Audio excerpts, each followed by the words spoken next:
Hello, and welcome to our episode on the Ming Dynasty and Chinese exploration. As we know, the Mongols took over China in 1279 and will rule until 1368. The Chinese people will band together and kick the Mongols out of China in 1368. They will be led by a Chinese monk who then establishes the Ming Dynasty. China will enjoy 300 years of peace and prosperity under the Ming government and will expand their land holdings into Korea, Burma, and Vietnam. It is during the Ming Dynasty that the capital of China will be moved from Chang'an to the current capital, Beijing. A new imperial palace is created, and it is known as the Forbidden City. They call it this because no outsider is allowed into the city. During this time, Chinese emperors were revered as gods and could basically do no wrong in the eyes of the people. They had a strong centralized state, which made the emperor even more powerful. The Ming Dynasty was basically divided into two social classes. The first class is the peasant class. Most people will fall into this category.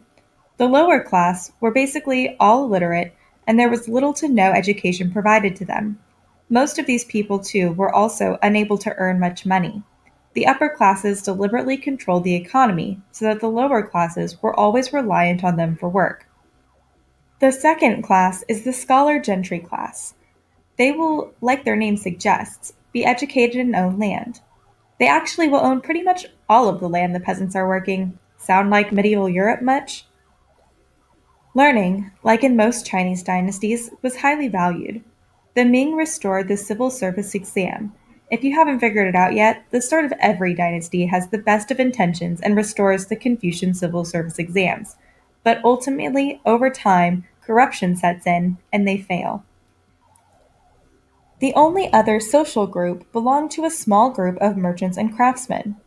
Craftsmen would make silk and produced high-quality porcelain. The vase in this picture is a great example of Ming porcelain. You can still see a lot of examples of this style today because so much of it was diffused to other areas due to trade. Europeans will especially be collectors of Ming porcelain.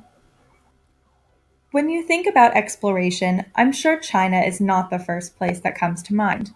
Throughout most of their history, China had isolationist policies and were reluctant to learn about other places and cultures. China had been sailing around the Indian Ocean since the 1st century BCE and were pretty aware of what was out there. They just didn't feel like they were missing anything. The Chinese had created what they called junks. Yes, that's really what they called it. And these junks had airtight compartments that prevented water from getting in and spreading to other parts of the ship. They had strong masts and triangular sails that helped them travel at faster paces. They also developed an axial rudder that helped steer the ship during the 1st century as well. So, what I'm trying to get across here is that China had better sailing technology than most places up to this point in time. During the reign of Yang Lo, a Ming Dynasty emperor, this is when China will branch out and go exploring. Young Lo valued the relationships that could be built through long-distance trade, and he also wanted to set up tribute states to the places his fleets would explore.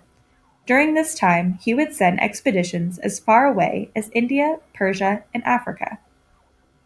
These Chinese voyages will be under the leadership of Zheng He. Zheng He was a Chinese mariner, explorer, and diplomat.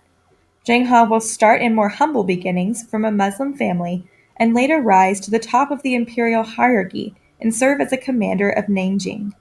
He was charged with exploring and was sent out with hundreds of ships and thousands of sailors. The Chinese do things big. Some of these ships were over 440 feet and carried up to 1,000 men.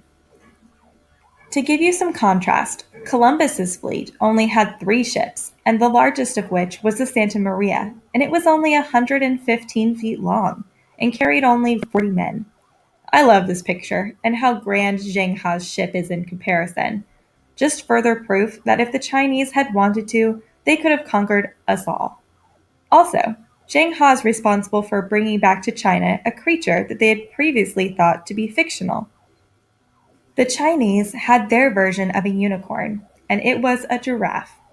Zheng He brought back an entire zoo from Africa on one of his journeys, and the most impressive animal to the Chinese was the giraffe. Funny, huh? After 1433, the Chinese government stopped funding for exploration. Young Lo's successor did not see exploration as a valuable venture. He forbade the building of new ships and cut all funding for exploration. So, around the time Spain and Portugal were getting ready to start their exploration and find new routes, China will be withdrawing from sea voyages. So, here are some reasons the Chinese stopped exploring at this point. Their government didn't have a very good system of collecting taxes, and their spending on these ships was exceeding their revenue. They also had that superiority complex famous to the Chinese. They did not think they had anything to learn from foreigners. So the fact that they weren't exploring foreign places didn't really bother many people. Another reason the Chinese did not want to explore is because of their Confucian values. Many Neo Confucian scholars held important government positions, which will influence how they think about trade. Neo Confucianism advocates that you should repress worldly desires in things, meaning the stuff you get from trading. So, if your government officials don't like traded goods, odds are you won't be trading much. And the last reason is that the Ming starts to be threatened by their pastoral neighbors to the north, the Mongols. The Mongols, though pushed out of China and having lost their empire, are still a force to be reckoned with. The Ming decide to spend more of their money increasing defenses and construction along the Great Wall to help keep the Mongols at bay. So, for these reasons, while Europe starts exploring, China will fold within itself and ignore the goings on of the West. This concludes our episode on Ming China and Chinese exploration. Thanks for watching.